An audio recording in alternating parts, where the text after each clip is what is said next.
ब्रह्ममुरारिसुरार्चितलिङ्गं निर्मलभासितशोभितलिङ्गम्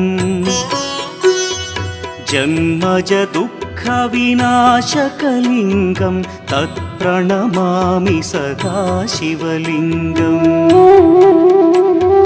देवमुनिप्रवरार्चितलिङ्गं कामदहन करुणाकरलिङ्गम्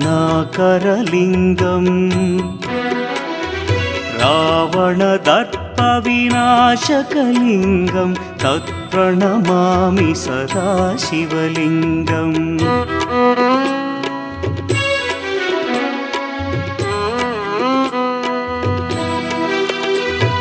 सर्वसुगन्धसुलेपितलिङ्गं बुद्धिविवर्धनकारणलिङ्गं सिद्धसुरा